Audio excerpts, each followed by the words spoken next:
Howdy everyone, Poacher here with an Age of Magic video, and in today's video we're jumping into a hero spotlight and we are looking at Marlena, the boss of the Cursed Circus. We'll go over her stats, her abilities, and have a bit of a mess around in the arena. Mind you, we only have access to 3 of the Cursed Circus factions, so we don't know how it's going to play out as a 5 or 6 man squad, but we are starting to get a sense of how this team is going to work. They're quite powerful, so we'll jump over. We'll have a look at everything in a second, but stat-wise, hit points come in at 35 million at maxed out, speed 216, armor 157k, magic damage resistance 312k, basic magic damage 1 million, magic critical hit chance is 56%, magic critical damage is 2.8 million, and the more in-depth stats are here. Feel free to stop it, have a look at whatever you want, take whatever you want, and use it how you see fit. Okay, so let's jump over into the arena and start testing out this character. Moving into the arena, we have Marlena's basic attack, Carrot and Stick. Performs 2 melee magic attacks on the target. Each time an ally under the spotlight receives a debuff, the ability's damage increases by 20% until the end of the round. Awakening this, damage is increased by 25%. The accumulated damage bonus also applies to support attacks and counter attacks. So that's going to bounce a little bit off the Oakley. Remember, Oakley is going to allow potentially for Marlena to come through with a support attack. So you are looking to get 10 stacks of this buff. That's going to give you 200%. It's 200% bonus damage to the basic attack, no other abilities. So we'll go ahead and look at the animation here. We'll attack a Gatekeeper. Her cane will glow and she will smack the enemy twice. So potentially could do a lot of damage. Remember, it is per round. So moving into a new round / wave is going to remove those stacks. So unfortunately, but with a new faction, they haven't really been implemented into any game modes except their inherent clan battle stats that they've been given. So talking about rounds is mostly COC and raid based. So if they're ever going to be used in the future in raid, it's only the only place you really need to consider that. Moving on to Marlena's second ability, we have Arena of Madness. Removes speed up from all enemies. Cast Suffocation on all enemies. The target's damage is reduced by 30% and Fortitude by 20% per stack. The target receives 1 more stack every turn up to a maximum of 4. Upon reaching the maximum, the target takes damage equal to 500% of Marlena's basic damage and all stacks are removed. In clan battles, when attacking, removes 2 more random buffs from all enemies. Increases the selected target's special ability cooldown by 2 turns. Reduces cooldown of all abilities of another ally in the spotlight by 1 turn. If Marlena is in the spotlight, increases initiative of another dark ally by 40%. Awakening this, every stack of suffocation further reduces damage of the target. Also, after reaching the maximum of stacks, deals more damage to the target. Removes buffs from the target in clan battles. So just keep in mind that the description of the skill is already including the awakening. So those numbers would be a little bit lower without the awakening itself. So we'll head over and have a look at the animation of the ability. And yes, if you are remembering it correctly, the suffocation is also the debuff that Lilith applies. So as you can see, the arena lights up like a circus performing ring and the suffocation is applied.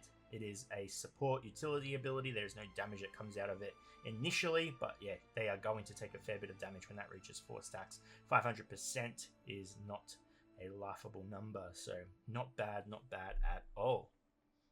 Moving on to Marlena's third ability, we have Encore. Performs a ranged magic attack on all enemies. This attack cannot miss or be dodged. If Marlena is in the spotlight, the ability's damage is increased by 100%. Enemies killed by this ability cannot be revived until the end of the battle. Increases ability cooldown of all enemies by 2 turns, only for timers over 0. Another allied circus performer in the spotlight can recast their last used ability, ignoring its cooldown. If it's an attack ability, Marlena's target becomes the target of it. If this ally has not yet moved this round, their initiative is increased to 100%. They gain the free casting effect. After an ally uses a special ability, its cooldown remains at 0. After that, the effect is spent, and this ability can be used in the next turn. Awakening this skill, damage is increased by 50%, ability cooldown is reduced. This is an absolutely terrifying ability. Absolutely terrifying. It is dependent on where the spotlight is. Normally in battle, it is pretty evident which character is going to be attacked first. The AI is always set up to target a specific character before everyone else, unless of course they're casting AoE. So once you start getting a feel for the Cursed Circus, you're going to normally know who has the spotlight effect. This can then influence which ability you use, because knowing that when Marlena comes around and you Encore, you're going to get to cast it again. It's absolutely terrifying. So we'll go ahead and look at the animation of the ability. Now, assuming I do not kill all these characters, which I hope I don't, I've set it up for the Oakley to use her Gatling gun. I know that's not the name of the ability, but that's what I'm going to call it, Gatling gun. So let's go ahead and cast Encore. She will light up the stage. She'll whip the enemy, and Oakley should come through with old Gatling and bang, bang, bang, bang, bang, bang, bang. Okay, so... oh my god. Oh my god. There we go. So, this is going to be interesting. It's dependent on Spotlight, so it's only going to be usable on characters from the Cursed Circus faction, but... and this is obviously a staged performance. Ironic, because we're using clowns, so it's a staged performance. I've got to showcase the highlights. And so whether or not you could get Oakley to do that same thing in battle, I don't know. I do not know the turn sequence of these characters when they're going to be a full faction. That's something we're going to have to look into. Other than that, very powerful ability. It's remnant of Catfay's flow state, where he can allow a character to cast twice, whereas this allows a character to just recast the same ability. It's not twice in a row. It will happen over time, but it is a free cast. So, yeah, it's a little scary. Moving on to Marlena's leadership skill, we have the greatest show. At the start of the round, all other circus performers become hidden for 2 turns. The hero cannot be attacked while there are other available targets. When an enemy uses a non-damaging ability, 2 other random enemies receive Inner Darkness. The target loses their faction and Brotherhood affinity for 2 turns and become a dark character. Darkness ignores Fortitude and bans on debuffs when cast. Healing and shields received by dark allies are increased by 80%. Until the end of the round, allied circus performers gain 50% damage bonus every turn up to a maximum of 300%. Awakening this in clan battles when attacking circus performers are protected from abilities that kill instantly at a certain HP threshold. When an ally receives Spotlight, they lose all debuffs. Very powerful leadership ability. I mean, what do we want to look at here? The fact that when an enemy uses a non-damaging ability, 2 random enemies receive Inner Darkness. That is insanity. To use support abilities, to use abilities that just do no damage, and there are a lot of them, you are essentially stripping your team from their faction, which essentially turns most leadership skills redundant. So, it's absolutely insane. For example, and I'm just going off the top of my head, the Cloud Wanderers, their whole first round of turns is essentially non-damaging abilities. It is just full setup. Think about the battle starting. Catfay uses his Flow of State. Astoria uses her crit damage increase. Ranfit uses his defense buff. Astoria uses her debuff protection. I mean, the whole team falls apart from 4 turns of using abilities. Eva uses her heal. None of these do damage. So, I mean, that's just the example that comes to my mind. Is very interesting. The one part I do want to question, and I will add this to my Awakening spreadsheet when I add these characters, is what is the threshold of the instant kill? That is a very interesting bit of text there, because that could be very, very important. I can't actually don't know off the top of my head any characters that instant kill. So yeah, that's very interesting. I need numbers for that to make sense to me. But other than that, very, very powerful leadership skill. It protects, obviously hides everyone at the very start as well, which again, I think that's definitely going to play into the fact you're not going to get single target attacks against your primary circus performers. That means that maybe it's going to be a little bit harder to work that spotlight ability at the very beginning to give one other ally a double skill use on one of their special abilities. That's the only thing other than that other Inner Darkness thing that sticks out. Absolutely insane. Okay, we'll move on to her passive and then we'll wrap things up.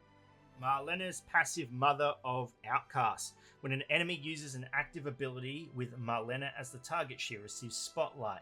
Spotlight reduces damage by 50% plus 5% for every other allied circus performer. Only one member of the squad can have Spotlight at a time. It's removed when it moves to another hero. Cannot be blocked by or absorbed when cast. If Marlena has Spotlight already, the effect won't refresh. If Marlena is the leader at the start of the round, she casts Spotlight on herself. While Marlena is in the Spotlight, she redirects 90% of the damage taken by other allied circus performers to herself.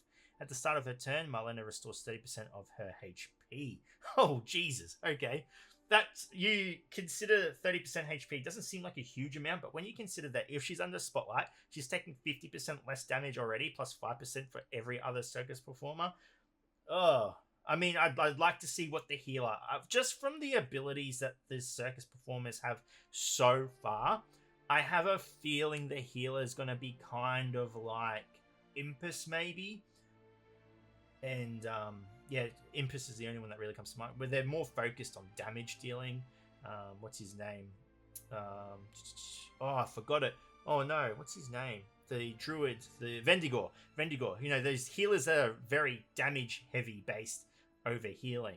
I feel like when you start to see characters with healing skills put inside them, it kind of takes a little bit away from the healer. If I'm getting the sense right, that healing factor that's removed a little bit is going to be replaced by damage. It's just a theory. We'll see if it pans out. Awakening this skill, when Marlena's damage or deals damage to an enemy, she has a 40% chance per enemy special ability with a 0-turn cooldown to cast Inner Darkness on them. The target loses their faction and brotherhood affinity for 2 turns and becomes a dark character. Also triggers on support attacks and counter attacks. Oh man, she is a demon. This is what the true demon faction of the game is. Not the demons themselves, not Abaddon, don't worry about that. It's Marlena and what she does, because I have no idea. I have not tested anything against this team yet, because again, it still doesn't have 5 characters. But I have no idea, personally, how to counter this Inner Darkness thing, because it is huge. That seems massive when a game is so heavily built around factions and synergy between faction heroes.